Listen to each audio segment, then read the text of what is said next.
Well, hi there. What were you doing? I was messing with my phone, and then I was like, "Wait, we're going live." And then it was like that meme of like the squirrel or whatever, where it's like, No, what you actually were Chris Farley and Almost Heroes. You were. the bird, the eagle. What's up, everyone? Hold on, Hello. I'm gonna scoot this on down a little bit. There we go. We're a little more evenly matched. Good evening. Happy Tuesday. Happy Tuesday. It's Tuesday again, and we must be back with another live stream. We do have a special guest tonight. Before we bring him on, I do want to go ahead and drop our socials for anyone who is seeing us for the very first time. What a pity you're seeing us in this context. We're much better polished. But if you're watching for the first time, we're Tim and Katie on Facebook, YouTube, and Blue Sky. YouTube is our primary. The real Tim and Katie on Instagram and Threads. Instagram probably our secondary. We do not have a TikTok and probably never will. And timandkt.net is our website. We are too old for it. Where we sometimes post blogs on the website, not on TikTok. And if that is an indication of how this night is going to go. We are continuing our Making the Monsters series. This is the end of the Making the Monsters. This is officially the conclusion for 2026. Wow. But it is popular as a series, and we will be bringing it back. So there will be more. For now, this is the conclusion. Before we bring our special guest on, I just want to make sure we are ready to go. Is the special guest ready? We got a The thumbs special up. guest is chugging Frankenfuel. All right, here we come.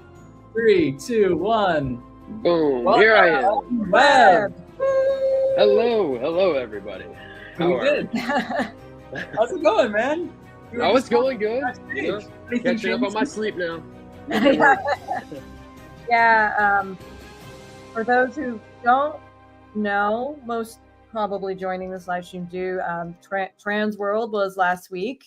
Evan and a whole slew of Laurel's people were there. Looked like a great time, but you just rolled in this morning, right? Yeah, walked in the door at 7 a.m. Yep. So that Frankenfuel is going to come in handy real. Thank you, Lord Franken, God of the fuel, electrified be thy name. Frankenfuel has a little spot on our thumbnail because I found that really sick pic of Mannix drinking the Frankenfuel. Oh, I yeah. got it. That was my little press bit for it. There you go. There you go. Never say we don't do anything for Frankenfuel around here. There you go. Just scrubbing through all the comments here. Thank you guys so much for joining. Especially since I know many of these people. Welcome. So, how many days is Trans World for the actual haunters? I know we've got actual questions, and this wasn't one of them, but I am curious because we get asked about Trans World every year, and we never get to go because of all the different things we've got going on in the PTO we don't have. And I keep hearing like it's a much longer convention than the actual convention if you're a haunter. Yeah, if you're doing the setup portion, you're probably working starting on Wednesday to set up. They also have a Wednesday haunt tour that they often do.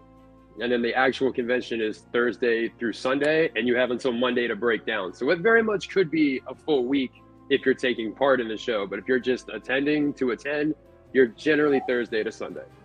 Yeah, and if you're traveling, it can definitely be like a week's worth. Oh, yeah. Sure. Mm-hmm. When you were like, we just walked in this morning, I was like, man, didn't the convention end like on Sunday?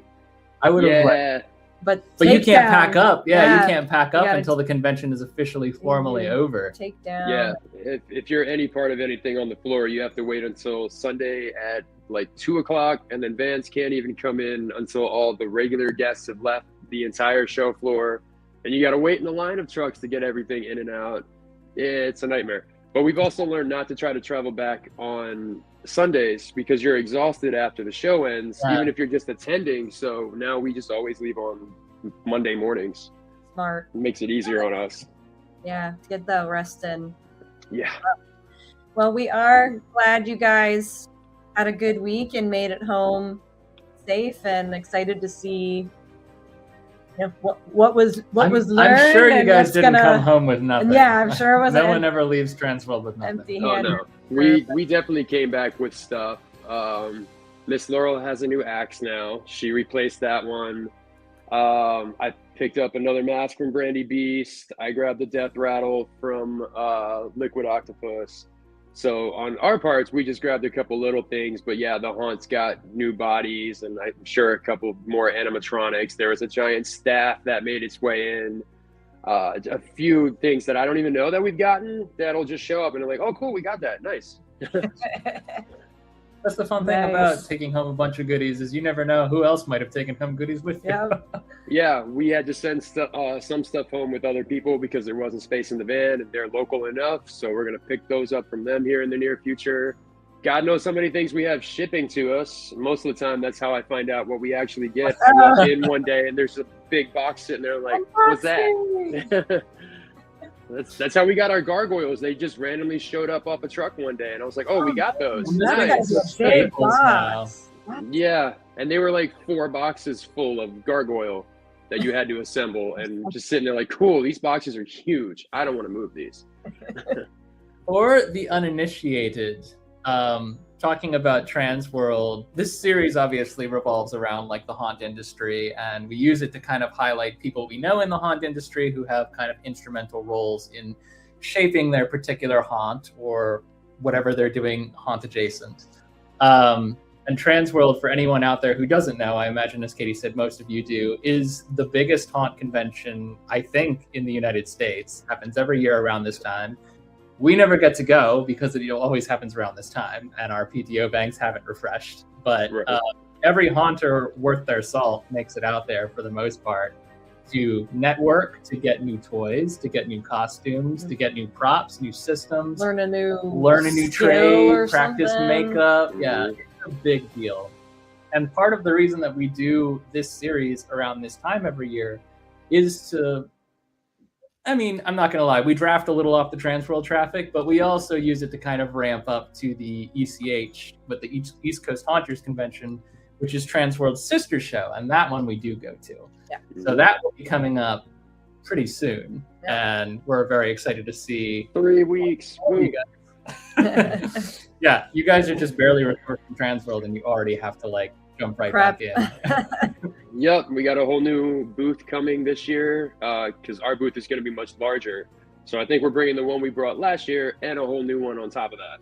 Dang, and that booth was so cool last year.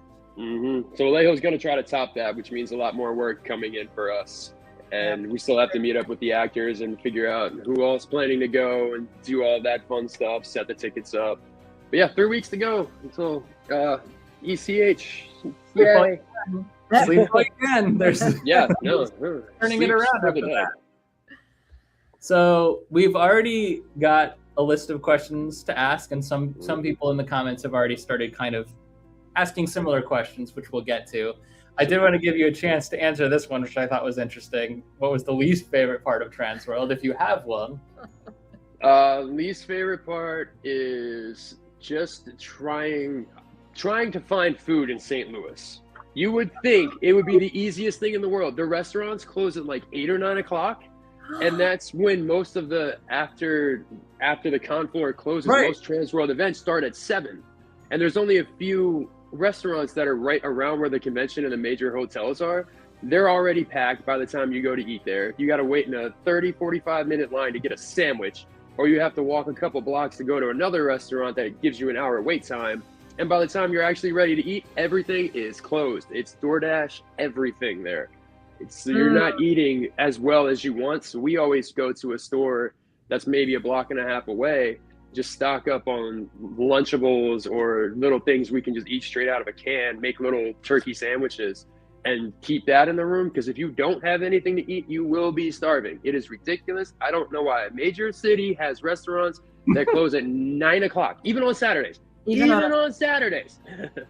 That's surprising. I mean, is it? Because if you think about, you remember when we went to California and we stayed in that Hilton next to Universal, and we were still like, it was like 8 or 9 o'clock around that same time. We were lucky because hotel, and but there was one time we got in really late, but we were lucky that like we could get like the room service till like 11, so we got that one time, but that's not always in the budget. Yeah. No, that's a really good tip, Evan. And yeah, I'll be thinking about that. We already one. learned something. We've only been going for like not the same thing at all, but we were just in like Richmond for a convention, a pop culture convention, and kind of had a similar problem. Like Richmond is known for like some really good food, but the area where the convention center was, like there was nothing. I'm like, there's I'm looking at two different college campuses. Where do these kids go to get food? And I guess the answer is somewhere else because it's not here. Yeah, and to make matters worse, the floor has a couple food spots, but one of them was selling burrito bowls. They sell out by noon every day. They have no more chicken left for the chicken burrito bowls, which gives them nothing. The food cafes were randomly kind of just like closing down right when I walked up every single time. So unless you want to eat the same thing every single day, you're struggling to find food.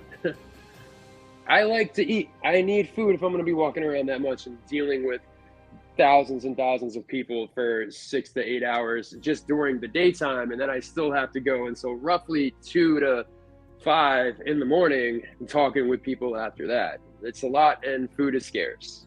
Yeah.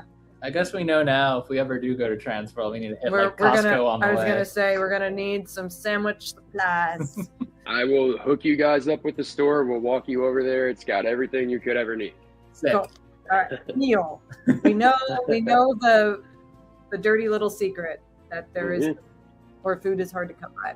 All right, we got tons of questions flooding in for Evan. He's a popular guy. So before we barrel in, I just want to shout out his socials if you're not already following.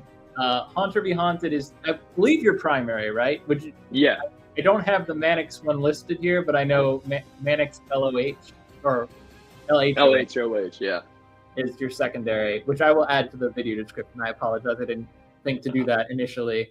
But Haunter Be Haunted on Instagram, Threads, and TikTok, I believe, is the primary. If I'm wrong, feel free to correct me.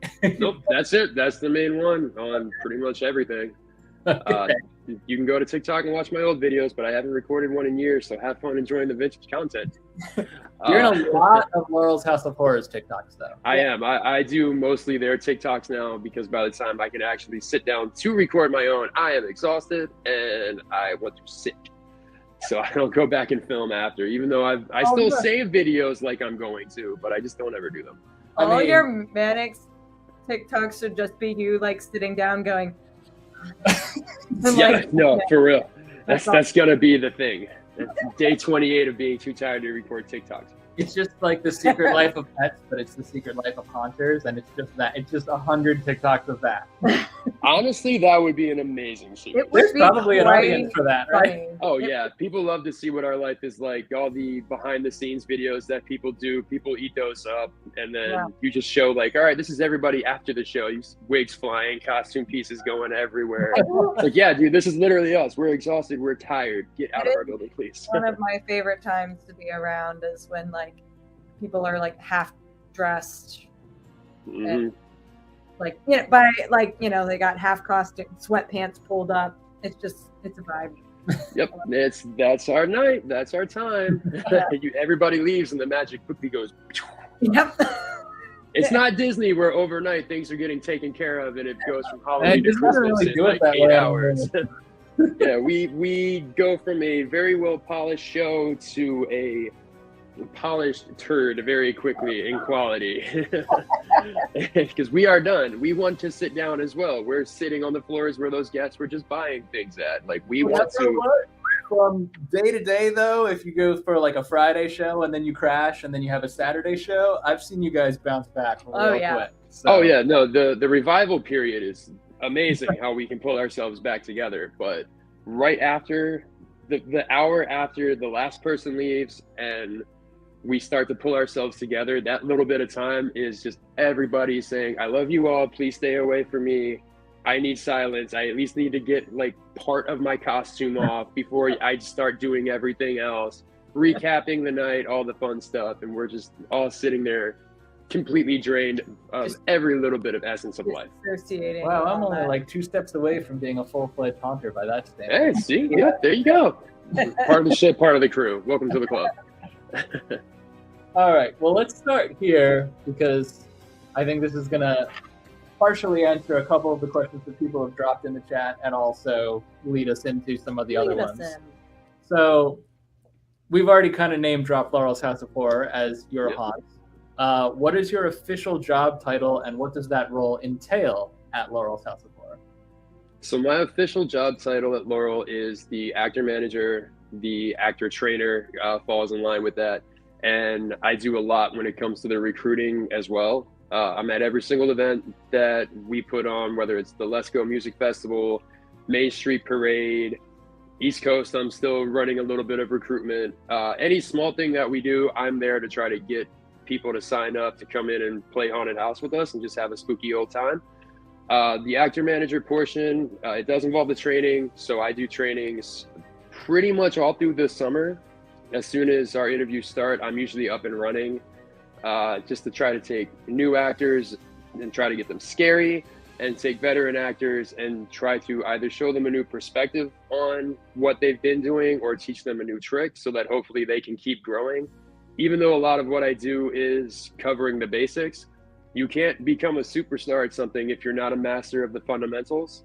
So it's always fundamentals. Every baseball player starts a game by just throwing catch with one of his buddies out there. They don't just start throwing the ball 100 miles an hour right away.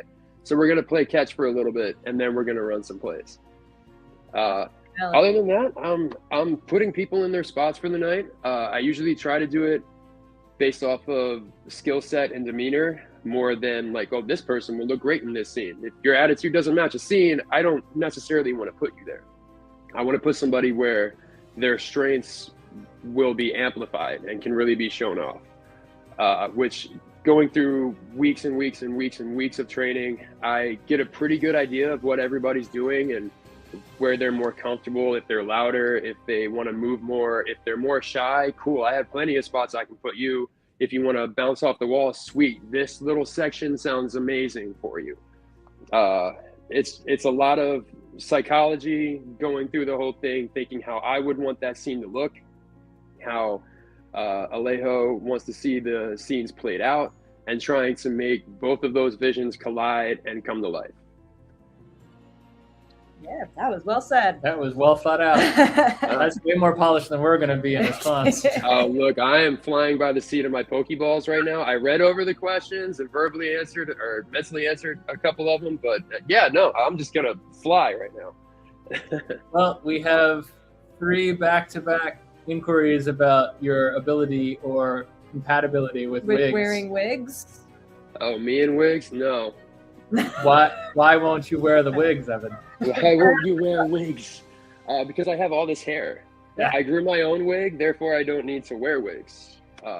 Made it much easier on me. Plus, I heat up in 0.5 seconds, so that wig will be ripped off within the first hour of the haunt night. So there's no point in me wearing wigs. It's true that if you wear a wig, for whatever reason, even if you have long hair, if you wear a long hair wig, you're just worse off. No. It's so hot. After having done the long wig for the Valentine's Day event this year, I have a whole new respect for anyone who keeps their hair this long. Like, it's difficult. It's a process. I'm not a wig guy. My natural hair is already very thick as it is, so heat gets trapped in very well. I'm pretty sure when we left the ball at Transworld, from having so many layers on, by the time I got outside, steam was starting to come off of me because I could feel it. Everybody pretty much got corsets while we were there, so I had the big shoulders, like male corset on, and the minute I take it off, I can just feel the heat pulsating off, and I get too hot for wigs. I do not do wigs. I grew my own. That's where I stand on wigs. All right. When you got it, rock it. What can I say? Flaunt it. Looks good. So obviously we have a whole list of questions that we want to try to get to, but we also have one from AJ King Dark Knight Slider here that I think is a really good one and kind of spins directly off of what we had just talked about with you being in the role you're in. You're also kind of an icon of Laurel's House of Horror. The character Mannix is running through the granted, I think you're pulling double duty. I was looking to see if you were on Tim's sweatshirt. No, I looked but beforehand. It's not No, I didn't make it onto that sweatshirt. But you are very recognizable Yeah. as a face of Laurel part of the South brand. Florida. Yeah. Mhm. So how do you, well, specific question is, how does it feel to be an icon and a manager? I would even go further and say, how do you balance those two things on a show night? So being in my role, there's been a lot of great opportunities because I've made it that far. And I never really asked to be put into these roles. When I came back to Laurel, I had been gone for a couple of years, just exploring other haunts. And I was offered the role to be not quite an icon actor at the time, but to be able to go out front and do the queue line. And I jumped on it and I was like, yeah, sure, I'll do it. I had never done it a day in my life prior, but I'm going to figure it out. So I just went out there. I did everything I could. I came up with everything on the spot. It was a whole lot of nights of nonstop talking because I wasn't Mannix at that point. I was still Frantics, which is the weird rodeo clown that ended up in the city of Laurel that doesn't belong there, but here he is. So it was coming up with stuff on the fly and just trying to do everything possible. So now when I got the actor manager role, I already kind of had the queue line part down packed a little bit. I knew the ins and outs. I knew when I could cut away. I knew where my entrances could be. And I just now wait basically to either get a call that says, hey, we need you here for this issue or whatever else comes down the line, assist with this portion of said line. And the easiest way to balance it is to go out there, especially for me being the scarier character out there. Like, my entire point isn't to talk to anybody. That part's covered. I don't have to do the wow, like, holy crap, that guy's amazing stuff. I just go out there, I scare, and the least amount that I am seen, the better. I look at myself basically as the Witcher. I drop an F-bomb and I grunt, and that's as many lines as I need for the entire season. The more of those I do, the better.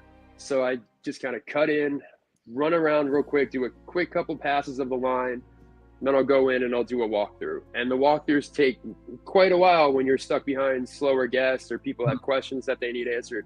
So it's just trying to make sure that the inside guys are good so that way I can step outside for a little bit, especially when the crowds are larger, and I can make sure Miss Laurel and Barth and Buckshot and whoever else is out there has a little extra support as well.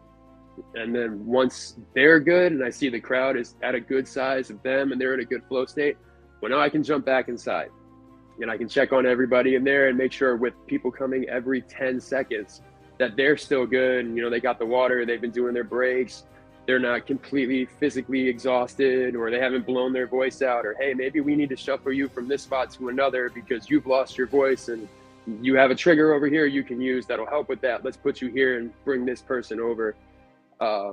Sometimes we have complete costume changes on the fly that we have to do.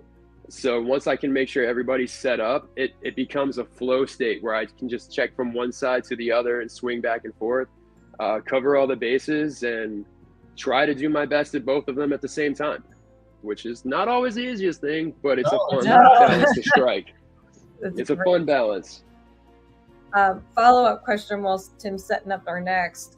So when you are like in the full Mannix costume, but you're doing your walkthrough, presumably you're trying to keep some distance between you and the like guests in front of you. But do you ever like inadvertently scare people just because you're in your creepy costume walking slowly behind them? Yeah, that's actually part of it that I try to set up. I can't quite barrel past everybody due to the pathways that we have there.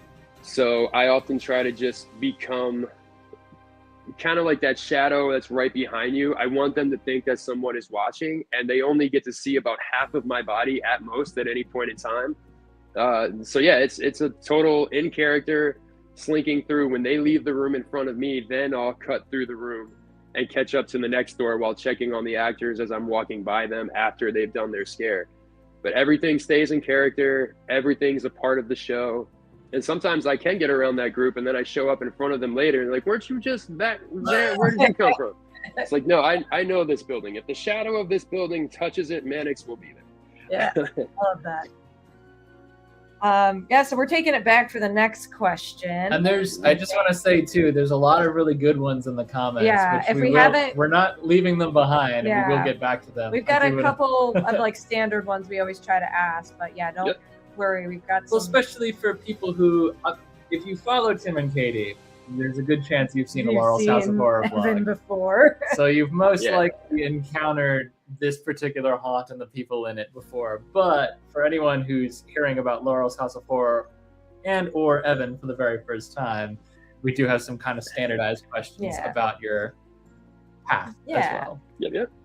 So the next one is, what drew you to the haunt industry?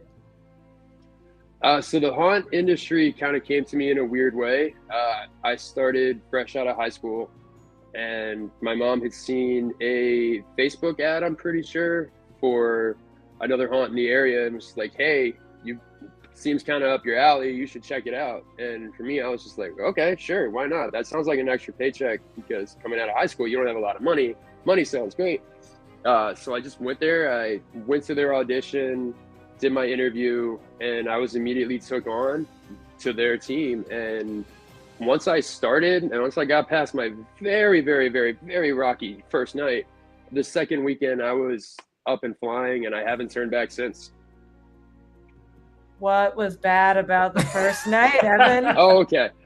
So this is there's no way you were going to skirt by that. This is the way I present this. I tell everybody that with the first weekend that I had as a haunt actor, brand new, most people wouldn't come back for the second weekend. I was put into I was on a hayride, which for one opened 2 hours after the rest of the haunted house opened. So it was a lot of just standing around with nothing to do. My scene was a box on a platform. I was supposed to be a mad scientist. I had a box on a platform. Absolutely nowhere to hide, nothing to work with. Didn't even know when the first cart was coming around. The only thing I was briefed on was like, hey, yeah, you're introducing this new monster that you just created. I didn't even know where this guy was hiding. I didn't know there was a platform on the other side of the trail from where I was that he would jump out on. The dude and I had zero conversations before the night started and the headlights started coming down the way.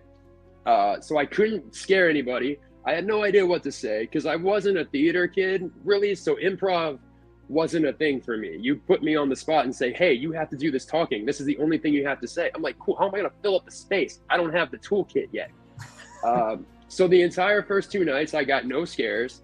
I could constantly tell that people were just looking, and you could already hear him say, oh yeah, dude, you're not hiding. We can see you through the slats in the box. And I'm like, yeah, I know. I'm just going to sit here for a second and try to figure my life out before I pop out and start scaring. And then halfway through whatever I was trying to say, the dude would jump out and reveal himself, which kind of killed the entire scene. And just mentally, it was a huge taxing on what I thought I'd be able to do. And thankfully, the second night, I overheard the actor manager say that they always had a problem staffing werewolves. And I was like, you know what? A werewolf is actually right down my alley. That's my preferred thing. Give me a werewolf. And I did it every single night for 3 seasons after that. So that first weekend, most people would be like, no, this job sucks. I don't like this. I don't feel too good. Like, this is kind of not what I envisioned it being. And especially with the way that haunts are, people are in and out all the time. So most people wouldn't make it past that weekend. They would just start calling out and then never show up. Oh, but thankfully, I stuck it out. Yeah. I mean,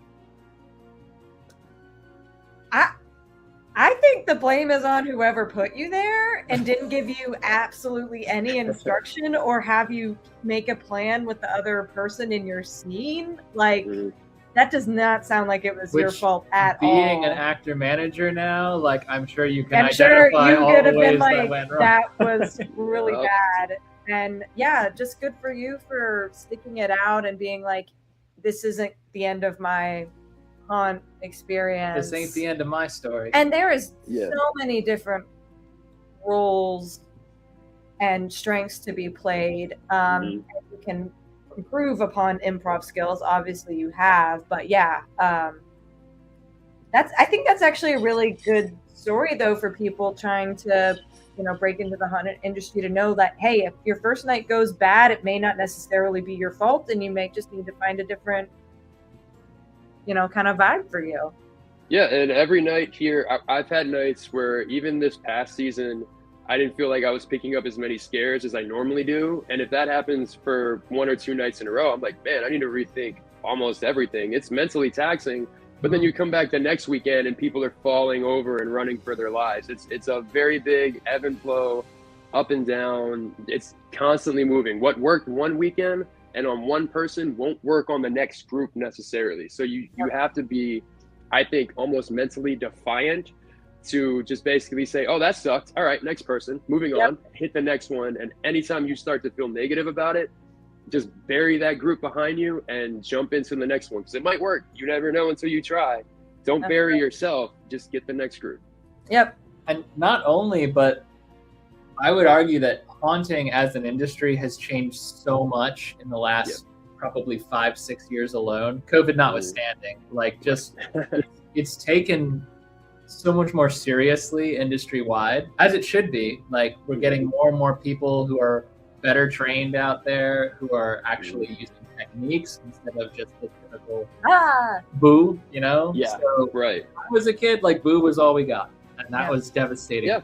Why it wasn't fun to go to haunted houses. But now it's like world building, it's actual skit lines, it's interaction, it's engagement, it's quality effects that we didn't have a decade ago. Yeah, they're pushing stuff even now. Like, when you go to Transworld, you'll see stuff that hasn't come out yet.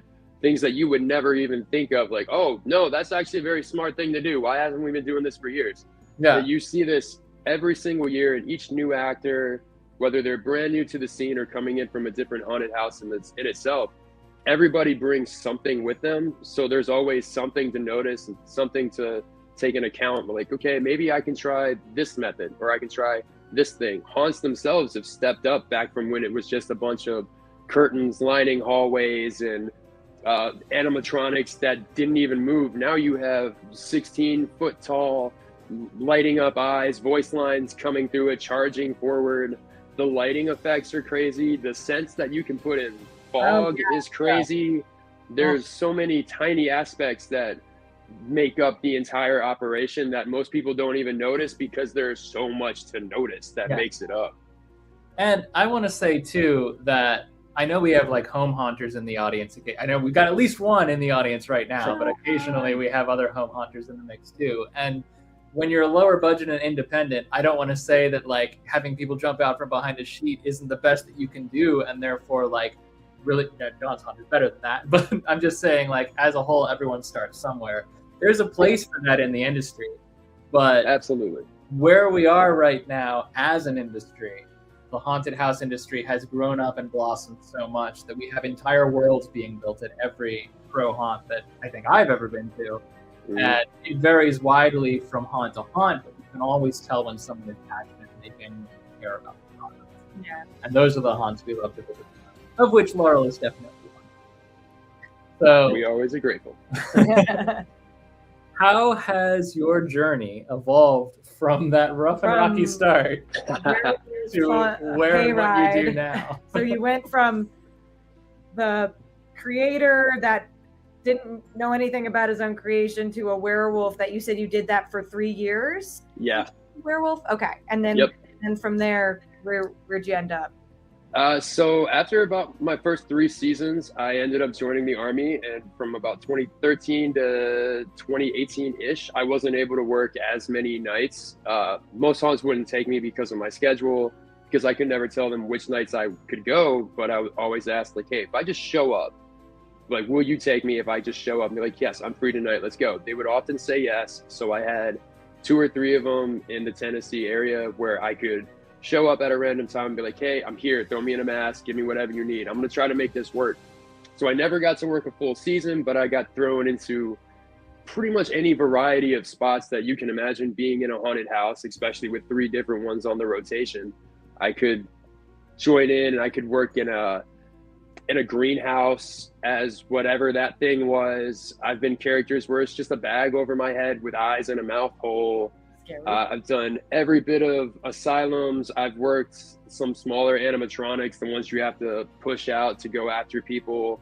And then I've been in some where I have 3 buttons at my disposal, and I'm in one of the big, I was Pennywise at Brighton for quite a few nights out there. when I got back to here. And they walked me into the scene and they're like, all right, cool, this is your setup. You have 3 buttons on the wall. They each do something different. Play around, figure it out. We have faith in you, basically. So it was a lot of like, okay, I got this button does this timing, and then I got to hit this button when they're right here, and then this button is the one I jump out to. Big heavy mass, like it came maybe about that far off my actual heads, and it was just nothing but silicone, so it's heavy, it's hot, got to figure it out. It's just whatever, cool, I'll do it, let's go. Got out of the military, came back to Laurel, and I joined the military right about the time that they opened, so I didn't even know that Laurel had a haunted house at the time. And once again, my mom was like, hey, if you want to get back into it, there's this haunt over here in Laurel. And I'm like, that's a lot closer than the 45-minute drive that I used to have to make. So sure, yes, sign me up. I will go there. Went in, did my interview and orientation again, was good enough to make the cut for them. And the story just kind of writes itself from there. It's just back and forth, always trying to work at different haunts. I did switch over to the original haunt that I worked at, which was Field of Screams, Maryland, for a couple seasons, and then came back to Laurel. I want to say like 21, I think, was when I switched back, and I've been with them ever since. Awesome. You were there the first night we went, not as actor manager. I don't think it was Mannix at the time either, though it might have been. It was the Heretic was who we had that. Yeah, I'd say that was a time when I was able to kind of bring him out-ish. It was like kind of a combination of where I was trying to go with Mannix versus one of the characters that I had used for TikTok before, and kind of slammed them together.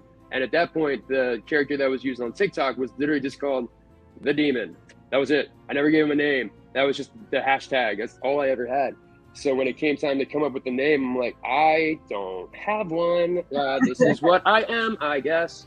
Here we are. And that was the first thing that came out of my brain. And there you go. The Heretic was born. The bones of Mannix were definitely there. Yeah. Like, there pieces that you see. I mean, to be honest, no one should go back and watch that video because our skill set has improved and our edits have improved quite a bit since. But the haunt has gotten much better. Don't judge it.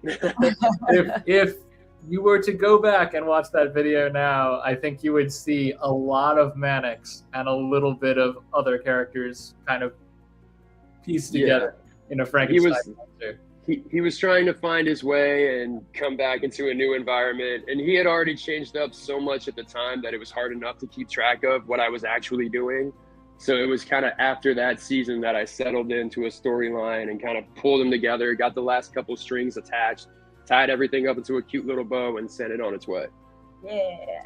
I mean, I like Mannix. Yeah, I definitely like where he wound up. like the hood and the club and everything, and I aspire to be that every time, and I always fall flat. It's a sharp look. I love it. It's not the easiest act to keep up, especially when you have some of the people around you that you do, because you realize that you're never going to quite be noticed as much as them. But to be true to the character, you have a lot of strength where they don't. Yeah. So it's a constant balance of like, yes, I would love to talk to more people and have people generally come my way and be like, you're my favorite, but I don't talk to people. I am there to terrify you. That is my job. If you're pissed at me when I walk away and you're dropping F-bombs and calling me all types of names in all types of languages, I did great. I don't need to be your favorite. If I'm the one you hate to see, I win. That's my win. There's been times where I've been like in scene and you're coming around doing your check and I don't know you're coming through and I'm like, oh, here comes someone, and I'm like trying to do a scare and there's Mannix face and you're just like, nice, and I'm like, that just happened. I also be doing that, but to be fair, I'm blind when I don't wear my glasses. Right, so I'm running up on you like you're a customer, and then you're like, and I'm like, oh, sorry. I'll just be like, oh, that's where you were. Cool, nice, happy you're still here. Yeah. The nice thing about that question that we just asked is that it often wipes out like 3 other questions that we had on the board. So I will now take it back to one that Tim asked. I was going to say, Tim has... Not me, Tim. Yeah, Stormin Thrills Tim has asked a good question. What is your Haunter starter kit? Or I suppose Water starter Quinn kit. is a character more so than as an actor manager. But what would you advise that haunters carry? At any point in time when you come in for the night, number one, and I get 1 and 1A should be water and deodorant. Number 2, that's like the 2 things that if you always have that on you, you're great. You're golden.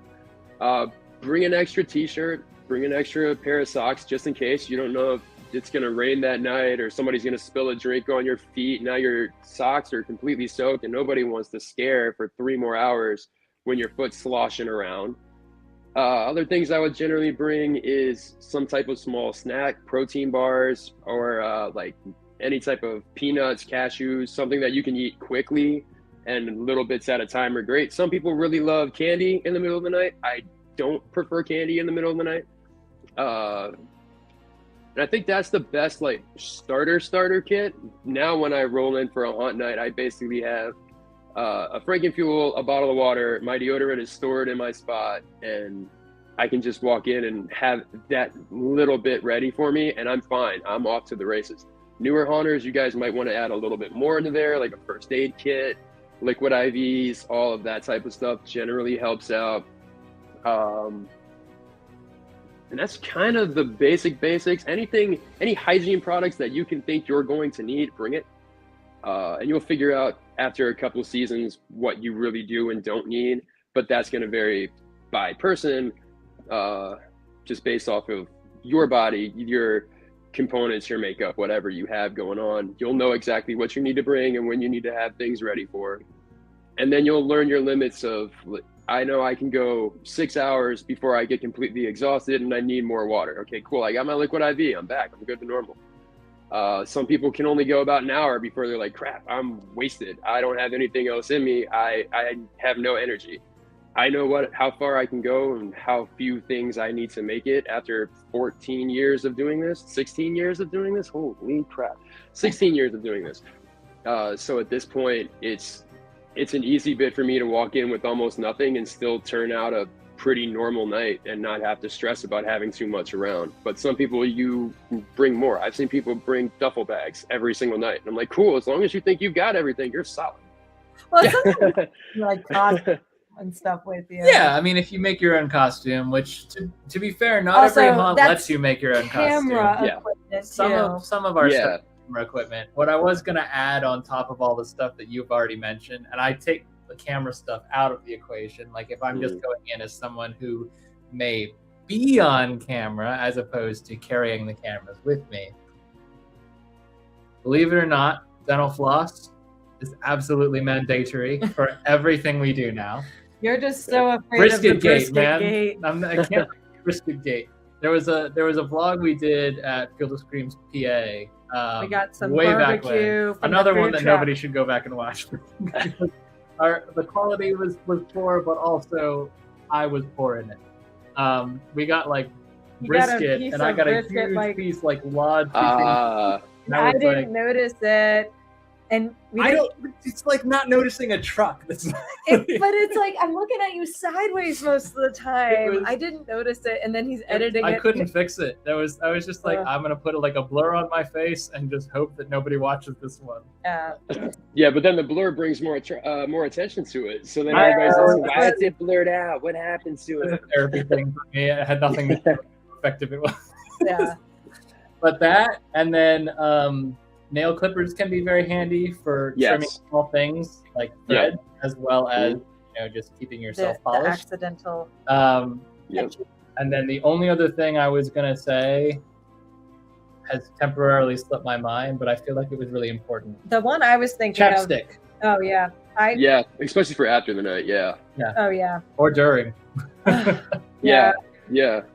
I think Tim mentioned lozenges. Sometimes those can be helpful, especially if Yeah. you're trying to, if you're allowed for screaming. I would put that under the same. Well, it's not the same, but in the same bucket as the liquid IV and the snack bar. Like that seems to me to be something that serves a different purpose, but is essentially just a want to supplement. say I really appreciate that. Like one of the first things on your list was deodorant, because the haunt has a smell.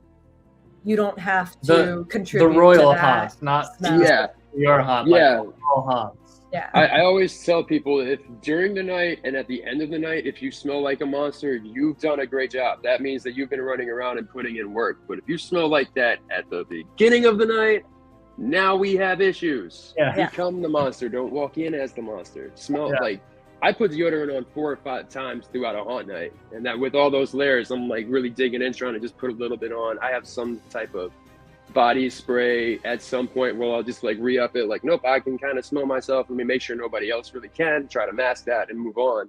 And then at the end of the night, I'm putting on more deodorant. It is a constant cycle. Every time I get a break, it's all right, nope, I can, if it, especially something like the purge that's in July, you're really sweaty. So if every time I walk back to my station is boop, boop, boop, boop, boop, boop, tap it, and I'm back out the door because I don't want to smell like crap most of the time. But yeah, to smell like crap after the haunt night, not before. Deodorant is a must. There you go. People are giving some really good suggestions. That was a nice question. Like ibuprofen, Tim. honey vocal throat spray. Mhm. Which, incidentally, speaking of screaming a lot, we have been to many haunts, all of them good. You were the first actor manager that we have ever heard give people specific instructions about how to scream so that they don't blow out halfway through the night.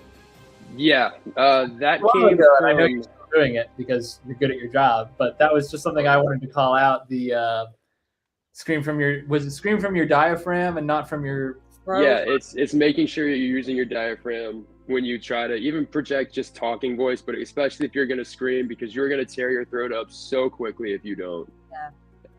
And that came from many years of trying to be the lead singer of a rock band. I did that to myself plenty of times, and I learned. And now I'm very happy that I did learn that, because I can have a voice well into the season and only lose it if I realize that I'm doing something wrong. There are some nights that I mess it up, but I'll pull it back for the next night and my voice is fine. Yeah, you need your voice. Don't be like the Little Mermaid and lose it. Yeah. Yeah. I don't know where that came from, guys. It works. I like the addition of the throat sprays and the ibuprofen as well, because those are two. Well, I don't usually carry the throat spray, but I do carry the lozenges. ibuprofen and the lozenges, ibuprofen, I feel like 100% of are the a time. bit more in my like post haunt kit. Definitely. I bring them That's to my the- recovery. That's my recovery kit. Like in my recovery kit. Yeah, especially like when you get home and get in bed, it's like, let's pop those 2 ibuprofen because we're gonna feel like crap tomorrow morning. Yep. Save yourself for the wake up time frame. Yeah. The haunt hangover setup. Haunt hangover. Tim has kind of a more direct version of the question I was gonna put in the chat for you right now. So we might be able to kill 2 birds with 1 stone here. Sweet. My question was, how do you work with actors to help them develop their craft? And Tim's question is essentially, how do you deal with, we'll call them problem children, who want to be TikTok stars or above? I don't think this is about actors, though. This is rage baiters, brain rot kids, or the kids that think they're all that's above the actors. Oh, you're right. I think it's talking about customers. Okay, well, maybe we'll do 1 and 2 then.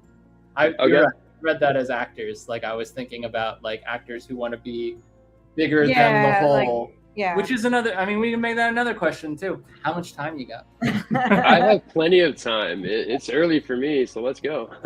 You got your Frankenfield? We'll start with this. Start with the Got broad. plenty. All right. So helping actors with their craft, I have to establish a baseline of what they naturally have to work with. I generally like to play a few games, especially the first number of training sessions that I have, that I give you a very loose outline for what I want you to do. Just come up with whatever you've got on the spot and just show me what you're working with.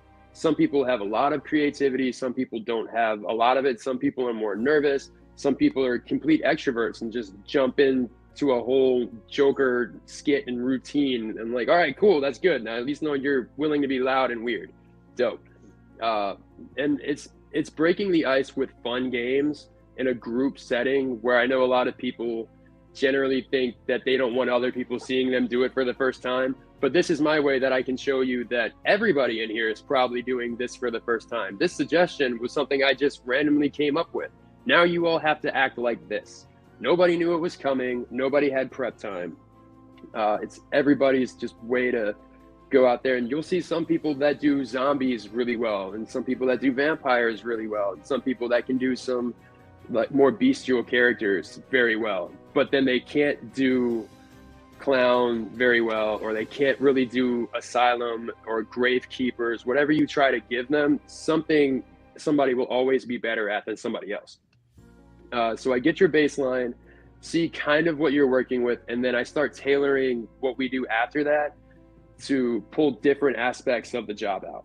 So my favorite game to start with is often here's the ball, and you just very simply act like you're carrying a ball. Sometimes I've made it a real ball just to make it work. And when you start out, it'll be like, okay, first thing, you just got in a car accident. You have to deliver this ball to somebody else in the circle. You're in character the entire way. Show me what you got. And people will come up with like limpy arms. Some people have dragged themselves across the floor, which is ridiculous depending on the floor that we're on. People are doing limps and everything else. And it's just a very wide variety of things to try to see which aspects people know they're good at without necessarily knowing they're good at. After a few rounds of Here's the Ball, I have a wheel game on my phone where I just downloaded this simple free app that I can set up 2 different wheels, one that has the monster type and the second wheel has the characteristic. So it could be anything from a zombie who hasn't eaten in 3 weeks, and my favorite one is Batman that has to use the bathroom. It's got a huge variety of things mixed into it, specifically for the funny moments when people pull something that's completely random. There was, I think Mandy was the one that told me to put in a ballerina football player as one of the suggestions. So you never quite know what you're going to be teaming up with and which character is going to become a ballerina football player. So you just constantly have to keep people on their toes, and they're constantly guessing. Even the vets that have been there for years will get a combination and just stare at me like, how am I supposed to do this? Like, I've never trained for this a day in my life. How do I do this? I'm like, you have 10 seconds to figure it out. Go. And then they jump out there. More like, whose line is it anyway? Yeah, that's basically what it is. And each game that I play works on a different aspect of it. So Here's the Ball is physicality. You have to travel from point A to point B and then back to point A. So that's your character movement. The wheel game is straight up improv. I give you a 30-second window to work out this scene once you start. And some people can only fill up 10 seconds at the beginning, but then they're filling up minutes by the end of it, especially if there's somebody else that's acting with them as these characters. And it's just constantly trying to work aspects of what we do into a fun situation and being like, hey, this is why I had you play that game. Now you know. I was developing a skill you never knew you were going to need until just now. Congratulations, you've had it all along. And then once you start putting people into scenes, we start out in our hotel scene and make our way through each theater depending on which one is being worked on at the time. And I have every actor do multiple rounds of scaring in each theater so that they can get a taste of what the entire haunt looks like, how different parts operate, the types of behaviors that work better in one side than on the other. It's just a constant, it's like a constant state of auditioning for different spots, but it's always so that I can have a mental Rolodex of what everybody does well and what they don't do as well. So when it comes time to placing you, I can sit there and think, well, this person has really good energy, but they don't do very well at talking. Cool. This scene's super loud. Throw them into there. They don't have to talk. All they have to do is jump around. And then if I have somebody that is a better talker, when we have scenes that are more fit for somebody to fill the space with some vocal lines, I'm like, cool, you're kind of the one that I'm looking at for this. So we're going to start fine tuning things closer to the end of the season, or closer to the start of season rather. And then now by the time you've gone into a scene, you know that area. You know how every theater works. You know how each scare is supposed to be done. You know what different triggers sound like. You know what the lighting and the music in each of them are. You know the pathing. You're pretty much up to speed before you ever touch the scare floor. That's my end goal. I want to have everybody ready before the dress rehearsal. So that way you're just figuring out which spot you're going to be in, not trying to figure out what you're going to do when you get there. Nice. Yeah. So let's take that methodology and apply it to this question of how, in addition to how would you deal with rage baiters, brain rot kids, and the kids that think they're above the actors, how would you teach your actors to handle that? As I'm sure happens. Oh yeah, absolutely does. We get it multiple times a night. When it comes to the other actors and how I teach them to deal with it, a lot of it comes down to their sensitivities to things, how confident they are in their own abilities and in themselves to be able to stand their ground. For the most part, I tell them, you know, we run up a 3-second rule, which is if you're seen for more than 3 seconds, you're more than likely not scary anymore. So once you hit that 3-second threshold, duck away. If somebody's trying to rage bait you, you're no longer there to get rage baited. Mm-hmm. If you're stuck in a spot in which you can't get out, you can always just move away. I tell them all the time, don't find yourself in a corner. Always have at least 2 exit routes, whether it's left and right. If you have a ladder nearby or some steps, be ready to take that. Never find yourself in a spot where you're pinned, because that's when bad interactions generally happen to begin with.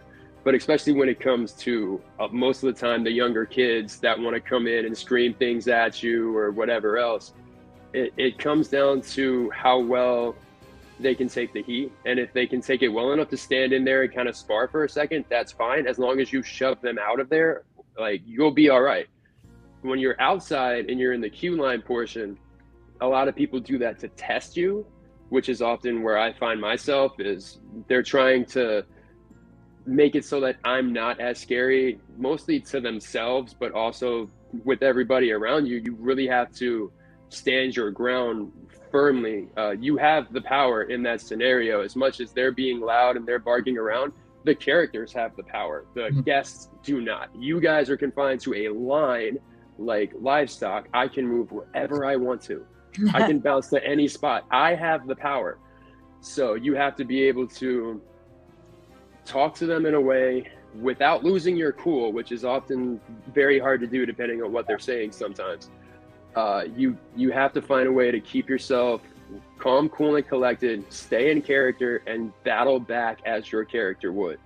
For me, it's slightly simpler because I'm not as talkative as everybody else. So I can sit there and stare at you, let you go through your whole thing, hit you with one quick one-liner, and immediately turn and walk away.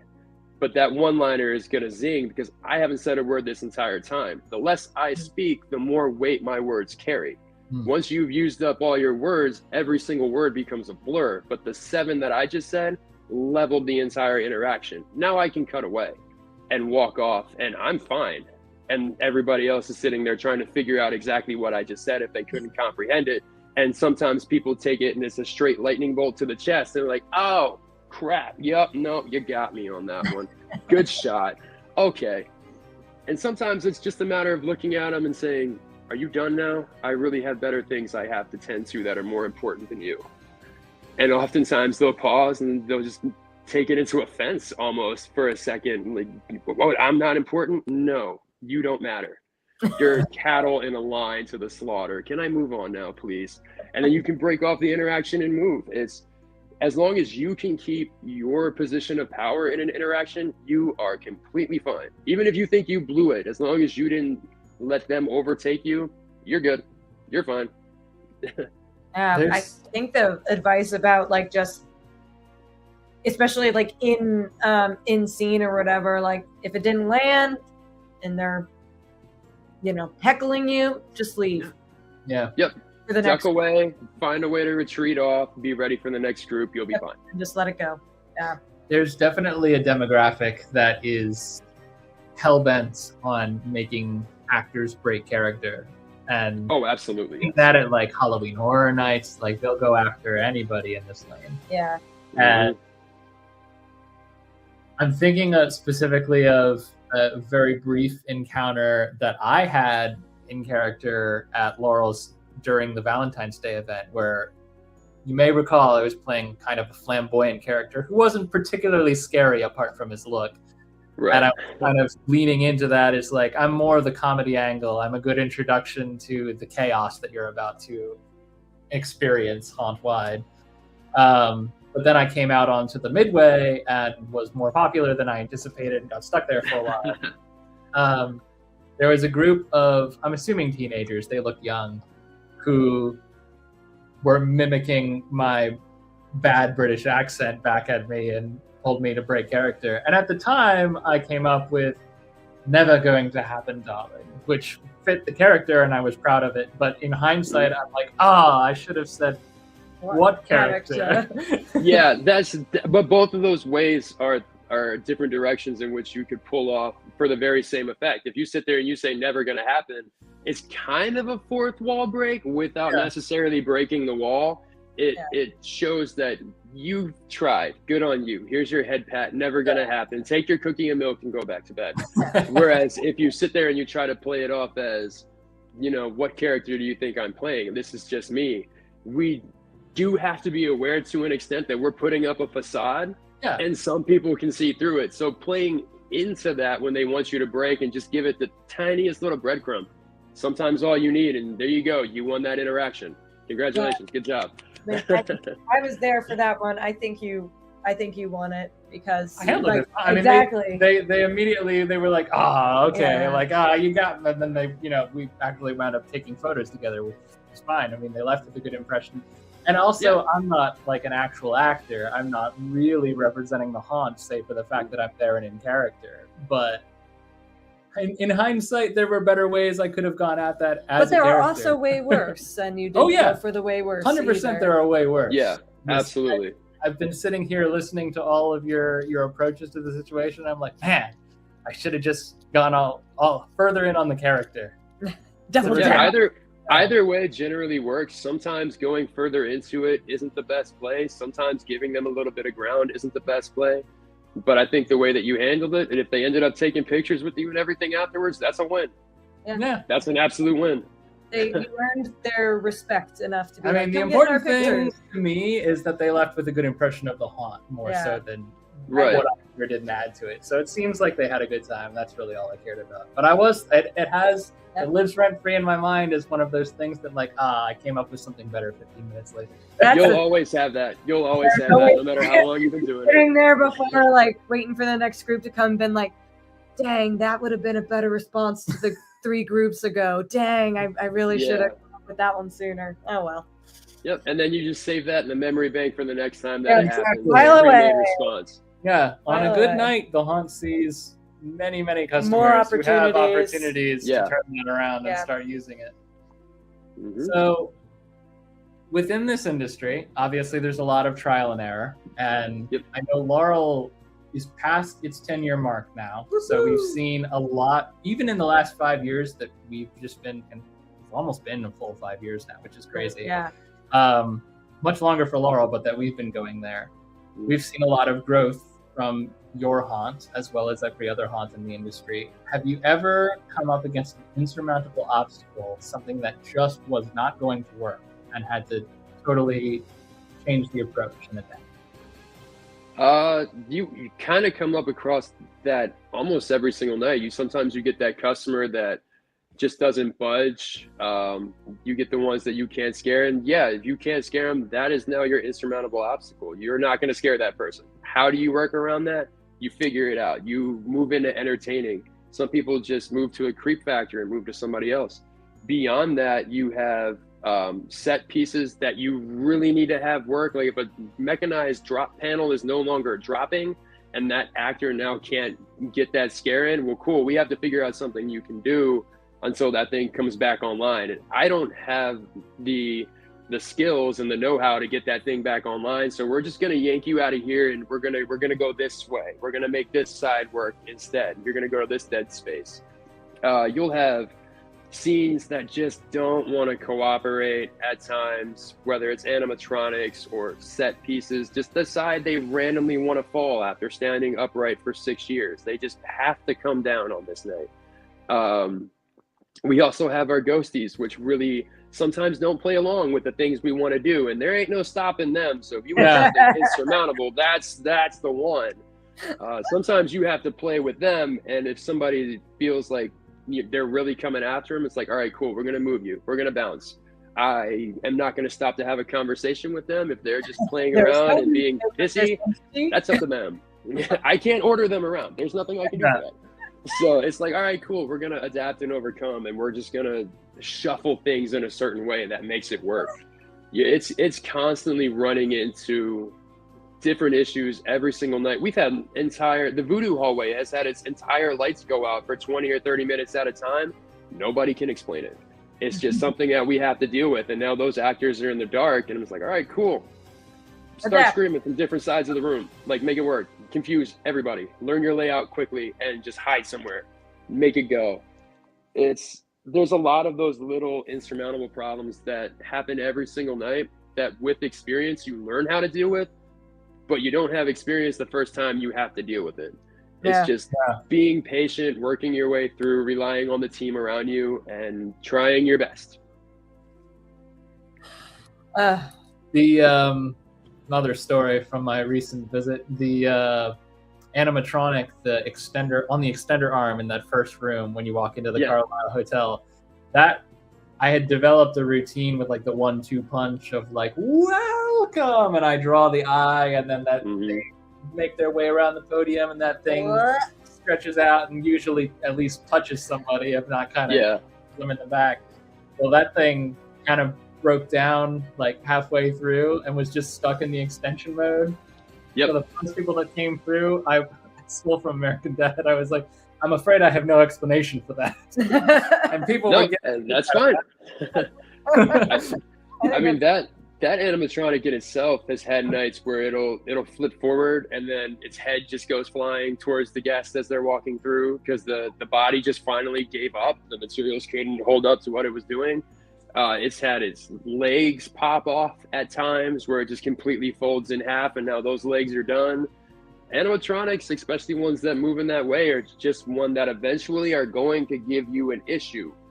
And it's not a matter of if, but when. And when that when gets there, you have to be ready to deal with that. And I do think, and maybe this is a little bit of theater kid talking, if your scare isn't set up anymore because the animatronic or the mechanics aren't working, but you make them laughing kind of relaxes people, and they're gonna be primed for the next scare that catches them off guard. So I think by making people laugh and kind of relax, they're actually going to be more primed for. That's usually my fallback because at the end of the day, like, people go to a haunted house to be scared, but also there are people who are way better at scaring than I am, and than certain other actors are. And I think if the actors that aren't as good at scaring can still leave an impression that, when they're driving home, like, that was a really fun time. Fun can be interpreted many different ways. I feel like comedy is a perfectly valid one. Yeah, we have a good saying, and it's basically become a rule that it's, if you can't scare them, entertain them. I've tried to scare groups, and I've completely fallen flat, and I have to just come up with a quick joke afterwards. I scared a guy that had a big, like, Ragnar Lothbrok beard, bald head, tall dude, 6 foot something. I tried. I was like, screw it, I'm going for the big guy. I tried to let it out. It didn't work. We ended up staring at each other. I looked at it as friends, and I was like, must be his beard. It's just a fence. And I walked off, and the friends were sitting there laughing. Guy had no idea what he said. Simple little line. It wasn't meant to be very funny, but it was how I played off that this guy did not get scared by my best attempt to do so. To which I wasn't entirely surprised. I went after the hardest target in the group. So. I think that's great. But sometimes when you kill the head of the snake, the body dies. But now that group laughed. They've walked on past me, or I've walked away from them. They have something good to think about for the next few minutes, and it'll happen inside of the house too. Plenty of times I've tried to scare somebody, it hasn't worked, and I just go, worth a shot, out loud. I say worth a shot out loud, and I just walk off. Because now they're like, oh, that was funny. They have their back turned, and boom, there's the other actor from the other side. Got you. It works all the time. It's the best part of, you're never working on your own. You always have a team. And the further into the season that team goes, especially on the acting side of things, they'll be able to fill in that gap if they can see that something that you did wasn't connecting. We're going to refresh this situation by coming in and hitting the 1-2 punch from the other side. I like to call that the setter and spike, because sometimes you're the setter and sometimes you're the spike, and they're both important. Yep. I'm so sorry, I can't remember their name, but the actor whose chainsaw died on you as you were walking through. Oh gosh, that was funny. That was one of the highlights of Katie's walkthrough experience. They just couldn't get it to work, and then it was just like, oh wow, it's not working. Just chasing us down the hallway. I hope you have a terrible Valentine's Day. It was so funny, and you adapt and overcome. Like perfect. I was like, that was perfect. Like, you can't get it to work, and instead of going and freezing and saying like, my one thing, I don't know what to do, you worked with it, and it was great. Yep. Yeah, love it. Chainsaws are also very fickle creatures. Yeah. They run out of gas, and you can't even tell when it's gonna happen, or they just decide, I've worked on first pull every single night, but right now I don't want to turn on. Not today. And especially if you're in queue line, that's a very hard situation to deal with at times, because you have to now play off why the one thing that is making you scarier than anything else is not working. Yep. That was good. Very memorable. We're in the down period. Thankfully, since you guys are dead tired from Transworld, we're in the down period right now. I know you've still got some promotional stuff to do in the background. Yeah. The big question, how early does prep work begin for the haunt ahead of haunt season? So we have ideas that are flowing at almost any point in the year. We had ideas for this season before last season started. It's kind of just a rolling list, and sometimes we'll add to ideas, sometimes we'll take away and be like, maybe we're not going to do that. Right now, we're going to start getting ready for East Coast, and then pretty much right after East Coast, we're going to start getting ready for our Purge event in July. So we're going to do whatever building that they see fit. We'll start getting some things from Transworld and figuring out how we're going to integrate that on the fly. We'll be looking into, after the Purge event, what we're going to try to do for season. The list of ideas is already made, and then there could be more added too. There could be some that we just eventually stare at and say, maybe we have to modify that. But it's just a constant rolling set of ideas that at any point in time could change, but we're already looking forward to stuff for next season as well. I've heard LHOH say multiple times that insert theater here, this is the next scene to go, and when that leaves, I kind of want to do something like this with it. So there are ideas years down the line that are starting to already get put into fruition and put into motion as we prep for what's 2 to 3 years away right now. Wild. That's how Halloween Horror Nights does it. Yeah. You think they're not thinking already about 3 years from now. Yep. Yeah. True. Yeah. You guys, the advantage of having an established haunt is that you don't have to tear it down every season, but you kind of still do. Like, you still have to reevaluate the space you have, try to figure out where to fit in the new stuff you want to do, try to decide what's there's a finite amount of real going, estate, what has to go so that things can come. Yep. And LHOH kind of likes to cycle theaters out. So what had stood before Hotel was built 2 to 3 years ago. It had been there for about 4 to 5. It kind of lived out its lifespan, and then it got replaced. Clowns lived where the talk show in Studio 13 is now for quite a while, and then it got taken down and something took its spot. So every couple years, you're going to see a theater disappear and a new one come into its spot, and it keeps the rotation of scenes that we have fresher, rather than having it set the same way for 10 years and maybe one of them changes at some point. It's a constant barrage of, y'all have this now? Where did this come from? Yeah. Our asylum became Clown Asylum because we had a lot of clown stuff and LHOH didn't want to chuck it all out. So now our asylum is clowny. Cool. Boom. Throw them both together. You're good. Talk show shows up outside of a studio. Looks like a car just blew up in front of it. Cool. That's the new thing that took over there. That was the right move. That place looks awesome. The clowns, I think, fit better. I do kind of low-key miss like the asylum theming, because there is not that you have gotten rid of the asylum theming, but like the character theming that was in that. That's coming back. Don't worry, we're bringing it back. There's plans. I mean, it'll never die. everything that has ever disappeared from Laurel is sitting in cold storage somewhere. I don't think anything ever gets truly thrown away. Yeah. But I do think that the clowns fit better as a short kind of patient niche within the asylum than they did as their own full thing. Because a lot of haunts, I feel like, just throw clowns in to have clowns because clowns are a major trigger. A major phobia. And I think that Laurel is starting to move in the direction of like, there's a place for clowns, but they don't necessarily need to be a mainstay. The whole thing for a bit. Yeah. Which was cool. That was a cool development over the last couple I've just really enjoyed how I feel like you guys are leaning more into what's unique about Laurel, which is the fact that it's a movie theater. Like, that's cool. And I really like what the recent changes have been, and kind of leaning into that more, because I think it's something to celebrate and something to, leverage. And I love that you're doing it. Yeah, and there's plans to bring even more of what's inside the building into the attractions as well.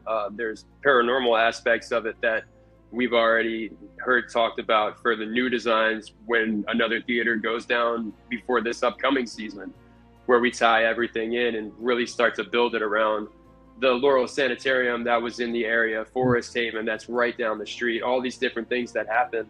Is kind of just seeing what we have, especially with the finite space, and just pulling in as many things as possible to try to make it as like historically accurate, I guess you could say, to what we have around. Really play to those strengths.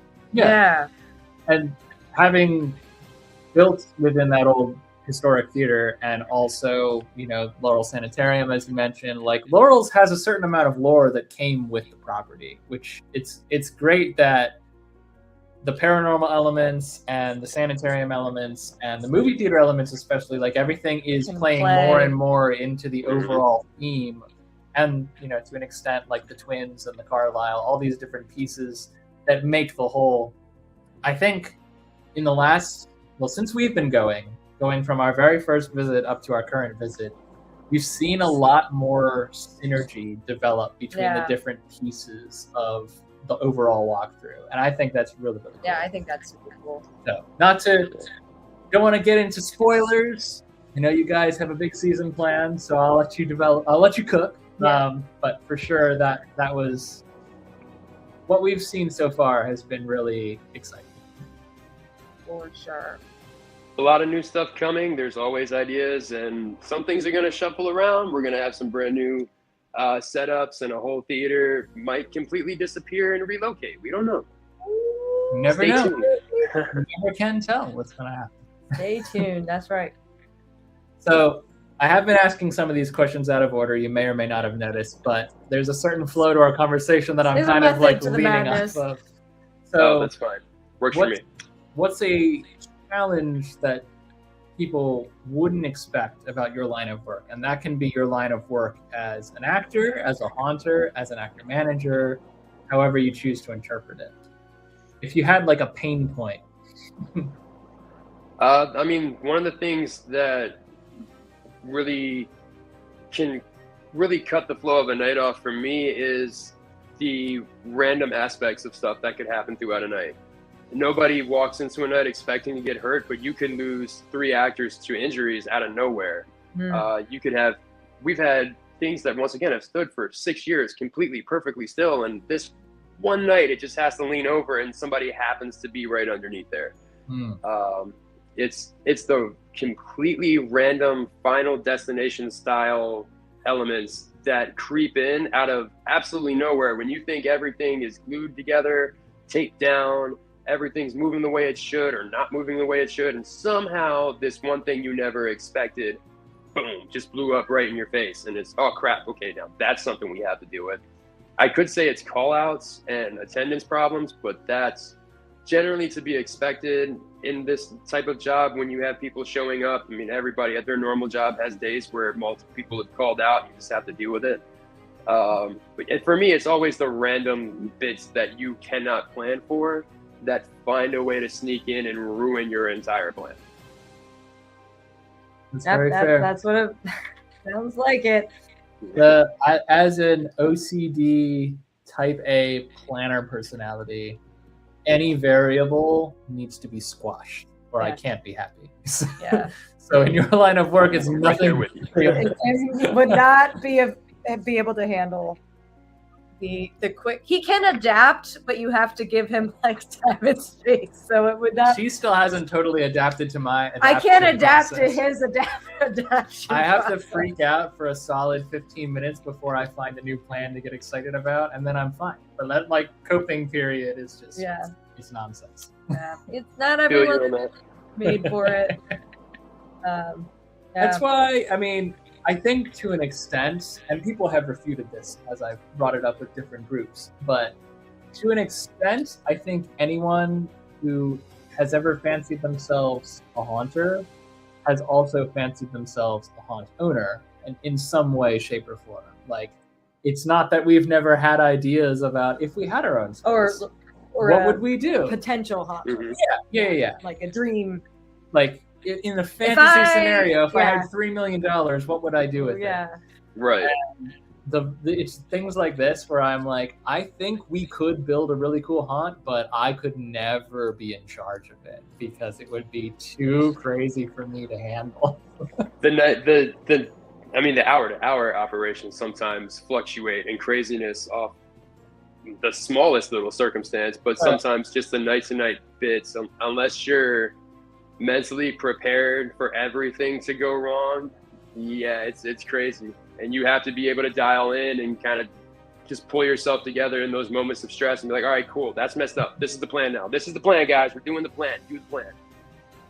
I always think about like the times we'd run into like Alex or Matt when he was running tech at Laurel, and it was like, how's your night going? And it didn't matter if we thought it was the smoothest thing or the worst thing. It was always like that harried, like, oh, the lights went out in this theater, this animatronic died, trying to fix that, like all this stuff. And I'm just like, wow, you must really love this because this would kill me.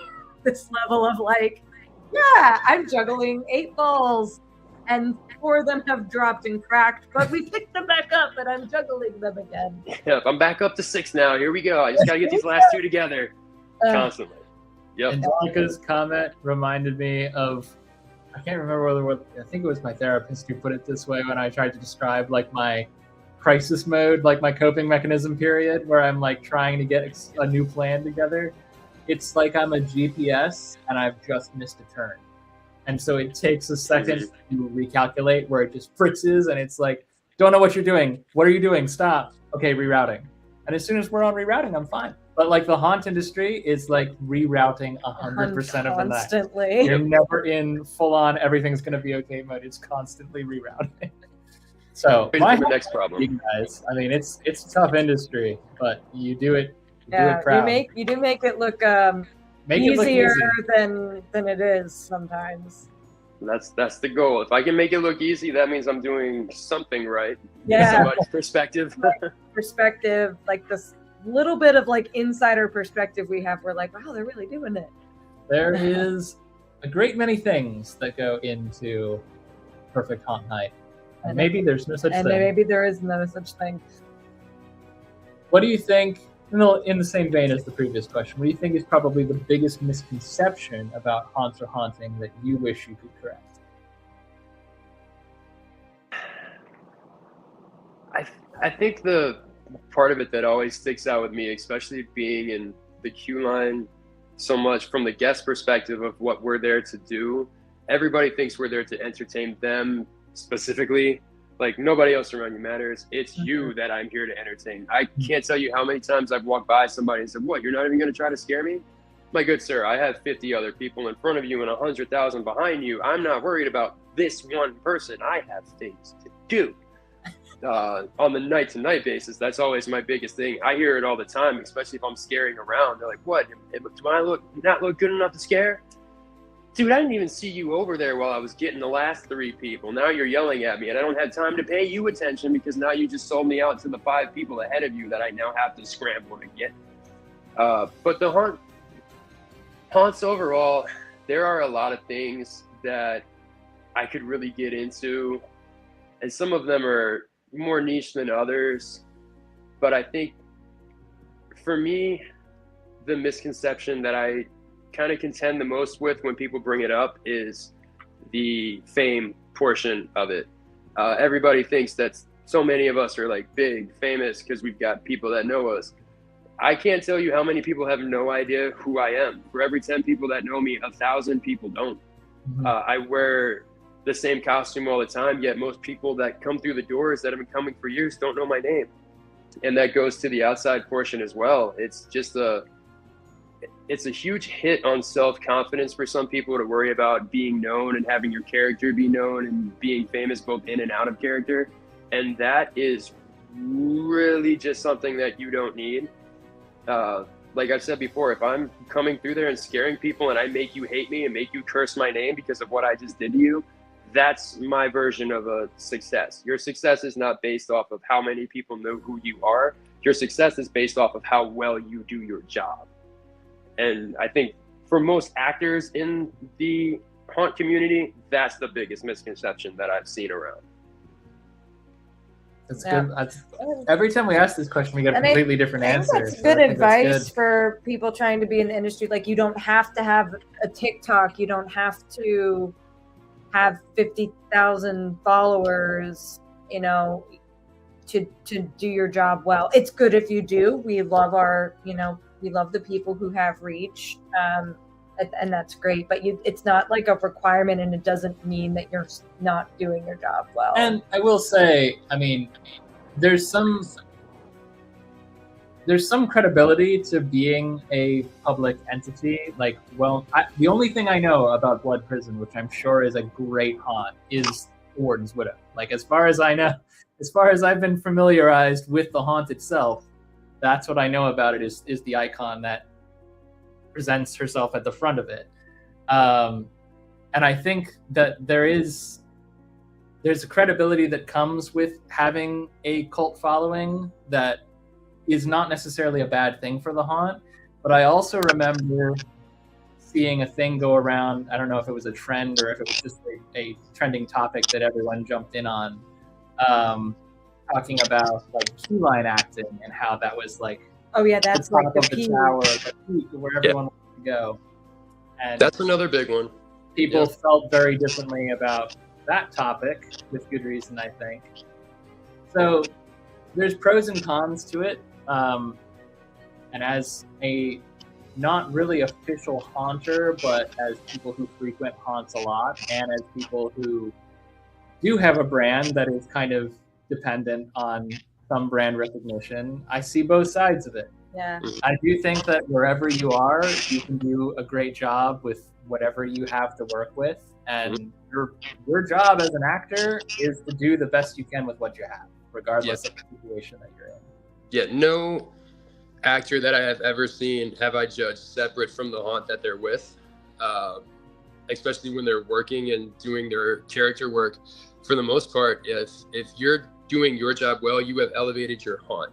People will always remember the haunted house they went to. They may not remember your name, your character's name, or what you looked like, but they will remember the haunt, and then they'll come back to the haunt because of that.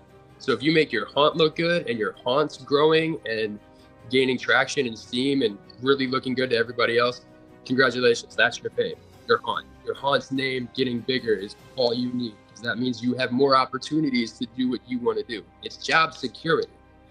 Nice. Yeah. Agreed. 110%. AJ asked a variation of this question a couple times. The broader reframe that we had positioned to you was, what advice would you give to someone looking to break into the haunt industry? Go out and apply to places. Go scare. There's really nothing that'll stop you.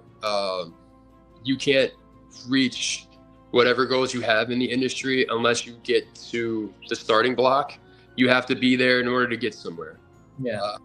So just sign up for as many places you can think of and see where you end up there. Do the best job that you can while you're there and see where it goes. Breaking out in the haunt industry is not really something that everybody gets to do. You get to break into it, but to try to increase that level of fame that everybody chases, it's very, very, very, very, very hard to get to that point. Only a few people are ever at that point. And even the people that we think are at that point, if I sit there and ask somebody watching this to name 5 of the most famous actors they know, somebody will have no idea who any of those 5 people are, even though they seem like they're big and famous. Yeah. So breaking out in the industry, I would say break out within your haunt. Break out and become the person that your haunt can depend on, can rely on. Know that you're going to do well without any type of supervision. If you can do that, that's all you ever need to do. From there, having a TikTok is fun. Like, it's a fun little bit to have. Having photo shoots is cool. People will get to see what you do. Sometimes people are lucky enough to have video. A lot of people aren't. A lot of people don't get to have nice photos of themselves. They're taking it with their friend's camera before the night starts, right before they have to jump into their section. As long as you're good for your haunt, then you're fine. That's your breaking out in the industry. It's cool to have the big numbers and to work with the big makeup artists and they call you in to do demos at Transworld and all of this and that. But that is a very high luxury that not many people get to do any given year, much less come back and do it again. It's a very small fraction of the amount of actors out there. So don't worry about breaking out in the industry. Break out at your haunt and get better. That's good advice. I like that. Crazy how relevant this is to the whole cosplay thing that's going on. Yeah, the cosplay that's community true. is dealing with the same thing right now. Yeah, don't worry about being famous. Have fun. Yeah, That's it. that's it. Good life advice. And one day, if you train hard, practice your craft, start at the guy stuck in a box on a stage, and go to Werewolf, and then keep at it for a while. One day, you could be a might Manix. this. Yeah. It was every step of a journey. It took a while to get here, but here I am. That's me now. A That far cry from what I used to be. that first photo looks like something out of like a music video. to Which one? me. That one? Yeah. Oh, it's, yeah, It's that's- the way it's like the blur is just right. That's Chad's mirror shot, right? Is Yeah, like, that is Chad's favorite little mirror shot to take. it's I a love sick that. photo. It just looks like it should be like a scene in like a metal music video or something. I'll always take that. I had to sneak a couple pictures in there. We get carried away talking, but I usually bring a couple of visual aids and then forget about them. References. All good. As we kind of barrel towards the ending here, are there any final thoughts, memories, stories, etc., that you feel like you want to share?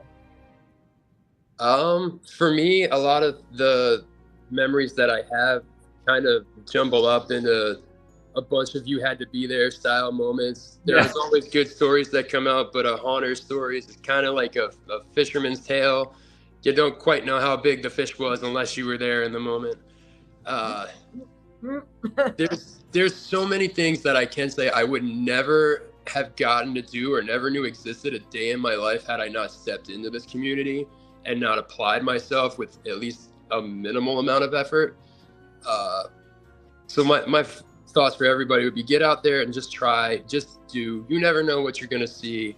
If you're not a scare actor, but you watch this thinking, oh yeah, I would love to do that one day. It looks great. Don't wait any longer. Jump in there. Send your application in right now. Find somebody, throw it in, hop in this September or October. Just start going. Make your story whatever you want to make it. Make some memories and some friends along the way. You'll have good times. You'll have bad times. But you will have a lot of experiences that a normal person will look at you and just go, that's what you do? And we're like, yeah, this is a normal thing for us. This is an absolutely normal thing for us. We walked in from the car today with a bloody axe, just hanging out and chilling. And we live in an apartment complex. So I'm sure somebody saw that and just thought, what's going on? But for us, this is a big win. We have a new axe. Yeah. So always just jump into it, man. Have fun.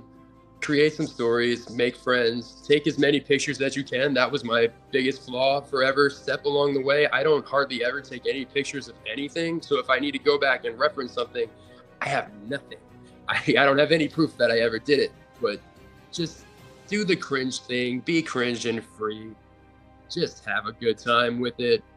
it's the hardest part about the industry is just having a good time for some people because they're so caught up in everything else. Screw it. Go have fun. Make that weird video. Yeah, if 5 people see the TikTok you put out, well, cool. That's 5 people that probably gave a crap about you. Just shoot that video out there and keep going. Don't worry about your fame or your numbers or how many friends you have being out in queue line.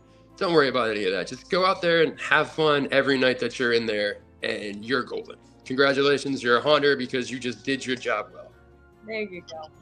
That's in the same line as what we try to remind ourselves about the Being YouTube channel. Content creating, I mean, you encounter a lot. There's a lot of competition. There's a lot of bad influences. There's a lot of metrics that we are told to pay attention to. At the end of the day, like, we just want to tell stories that matter and help small businesses grow, and whatever else we can do, we just take the camera along. So yeah, I think there's a lot of that's part of what draws us to the haunt industry, really, is how we're on the same wavelength.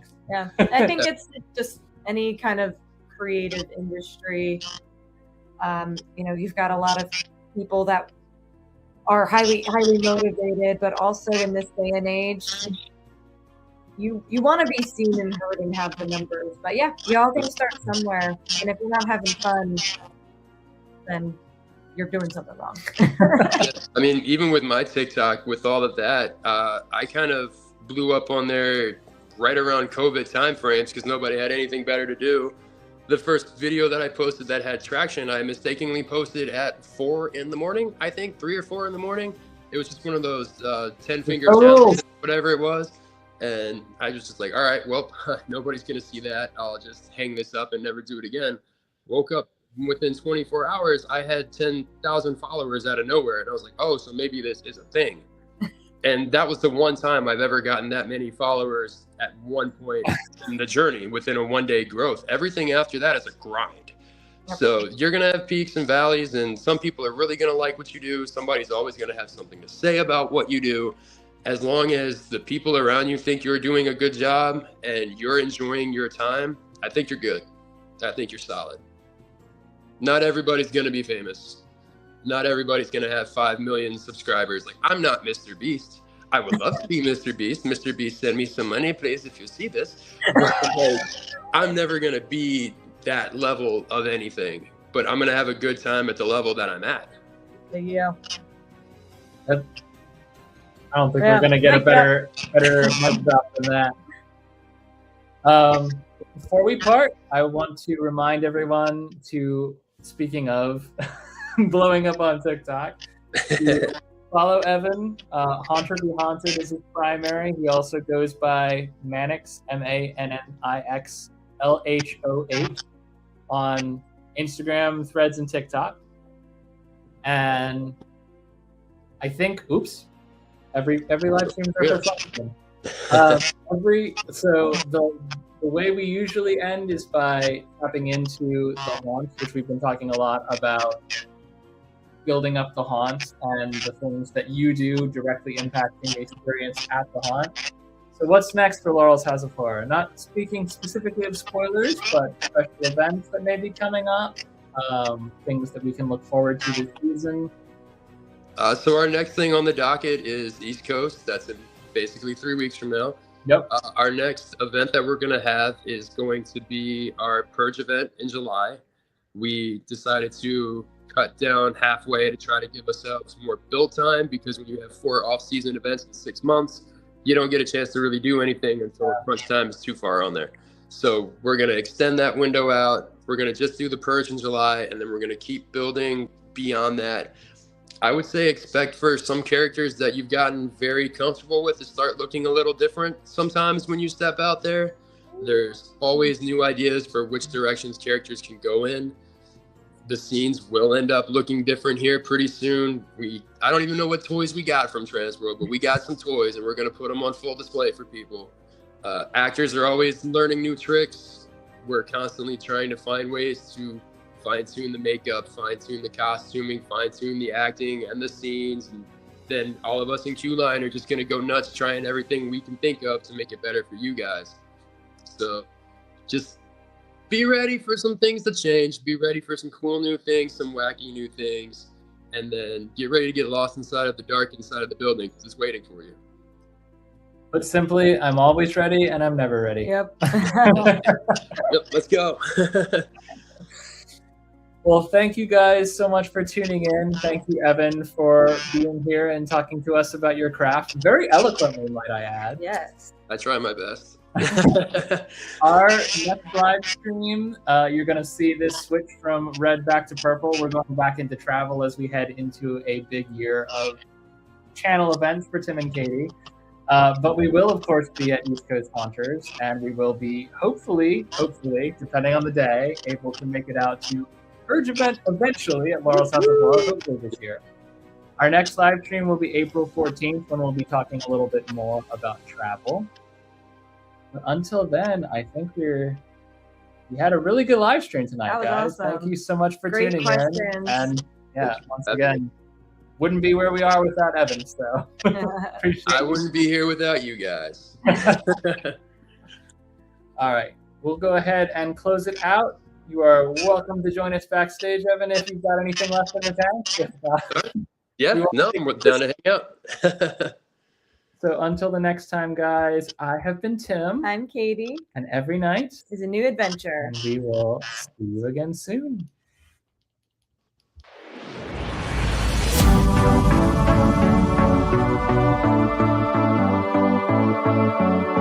Thank you.